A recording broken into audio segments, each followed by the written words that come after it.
Hello everyone, today we're going to be taking a look at two little Godzilla figures I believe deserve a little more respect within my collection, or at least a more recognition. So I decided to compile them together to make one big video about these two.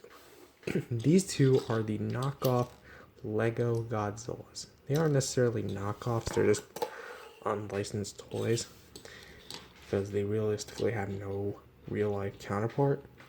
But to summarize, these two I got off eBay for I think $1 each, so they're pretty inexpensive, and I think I might get more simply because of how cheap they are. Anyways, we're going to be taking a look at them both and see how they stack up against some of my newer figures, because I've had these for quite some time now. So I want everyone to realize is that both of them are the exact same mold and have the same exact posability. So I'm only going to be going over one of them, and that's this one, because if I go the translucent one, you won't be able to see the detail well. So for the head, you can see some little teeth, little eyeball, little nostril. Kind of looks like almost like a thermometer, almost, if that's the right word or right thing to use. Neck looks pretty good. Something to realize is that the lower half of the Godzilla body actually is more of a decal or stickers or paint printed onto the little Lego body here, and that kind of compensates for the detail. For the spines here, they look more like mountains and or leaves or whatnot. And bringing over what I consider to be the most movie-accurate representation of the Godzilla 2014 spines, because to keep in mind they actually used the real model, I can see what they were actually trying to go for here. You can kind of see like where the spines would naturally line up, but this one's more stylized. For the tail, it isn't a necessarily long tail by any means of the imagination, but it does get the job done. Nice little tip. Yeah, if I had one little issue, it's actually the fact that the body here is a different color than the part where you actually get it. Okay, how do I say this? The head part is a different color than the body itself. Like the head and the tail piece, that's a different color. And now that I pointed it out, I cannot unsee it. Luckily, the translucent version has got me covered. Though I don't like it how here, even though it's molded, it doesn't necessarily blend in well with the decal here. But hey, it's a little Lego Godzilla. What am I expecting? NECA quality? Which, keep in mind, NECA has great quality with their figures. And for the translucent one, you can see, well, maybe you can actually see the detail a lot better. The dorsal fins originally had Axis plastic on them, which kind of made it a bummer, but I did peel it off but with my fingernails. And overall, for sculpt and paint, these two are not that bad, honestly.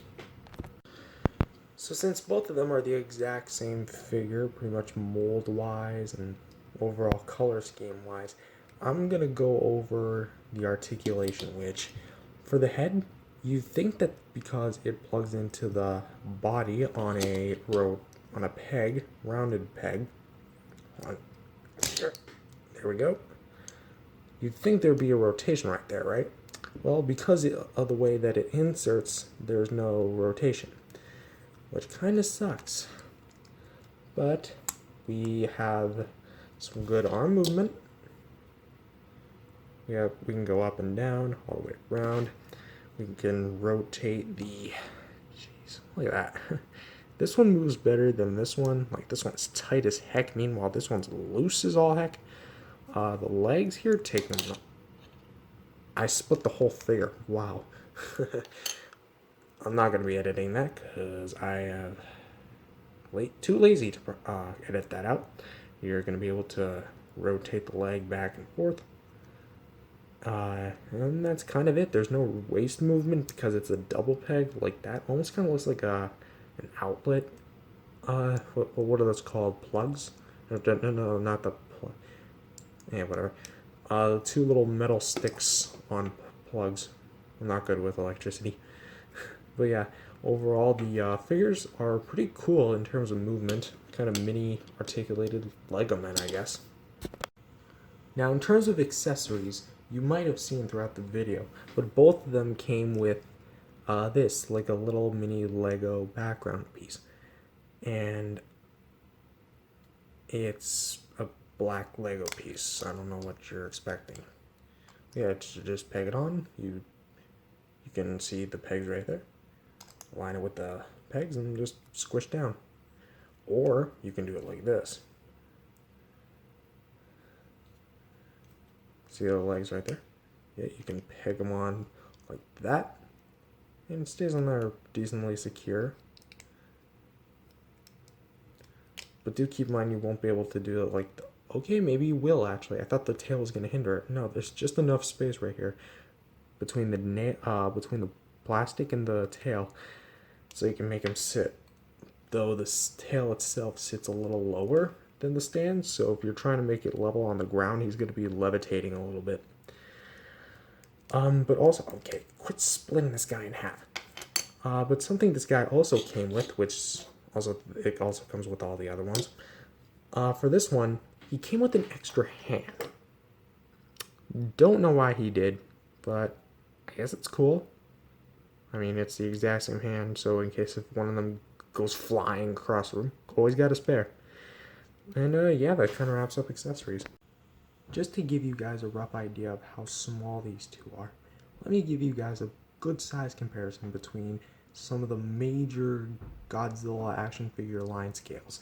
We have 3-inch, 6-inch, 8 or 9-inch, and 12-inch. Now, as you can see, even the 3-inch one completely towers over these guys.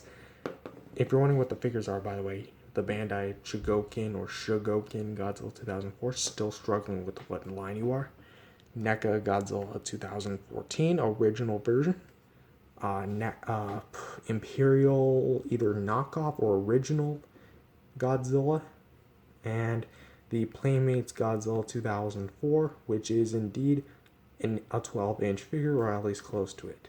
So as you can see, all these guys are significantly taller, and we're not even done yet. You know why?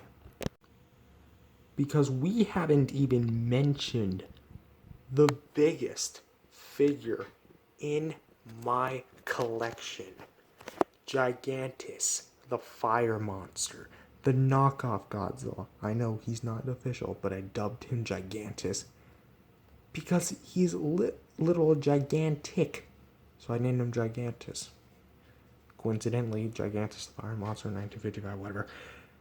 This thing is enormous. This Goliath is 15 inches tall. That is okay, I know that's not horribly big, especially compared to the Jack-specific Godzilla, which is like 20 or 30 inches tall. It's still, look, the shortest Godzilla is compared to the tallest, and arguably the biggest. Or I don't think he's the longest either. I don't think he's the longest. Maybe he's tied with NECA Godzilla Tokyo SOS or something. I still have yet to do those size comparisons, but you guys get the idea. Look at how big this guy is. And even in terms of length, yeah, I'm probably hammering this down too much. They're not even the size of his foot. Holy crap. I'm finding about all this live. Okay, if we go back to back, they barely edge out his foot. That is how big this menace is. You're not actually a menace, you're an awesome figure. But yeah, point made. So, what's my overall recommendation? I'd say grab these guys. Why? Because I know they're not going to be everyone's thing, but these are some of the cheapest, if not the cheapest Godzilla figures on the market. In a world where NECA has sadly stepped out of the Godzilla game, and we're only left by overly expensive vinyls and overpriced monster figures, these things are somehow still up and running. I kid you not. And these things are only like a few dollars, at max 5. And you can get these in a whole sort of different colors. There's blue, there's black, there's red, there's green like this, translucent green, translucent red. I may be wrong about those, but still, they come in a whole different ton of colors. And if you have a whole collection of these, they're gonna look perfect. So hop onto eBay, look these up, and grab yourself a pack of these. Even like $10 could potentially get you 10 of these, assuming that they're $1 each. So yes, definitely get these. These are a must recommend. Also, if you have a relative or friend that likes Legos, go ahead and get these. These things are definitely going to ship. Even though these guys are small, they'll make a big presence, especially the translucent green one. They're going to really make a great eye candy piece to your collection. Anyways, that has been my review of these Lego Godzillas. Definitely get them, and see you guys in the next video. Subscribe for more content like this, and see you later, folks.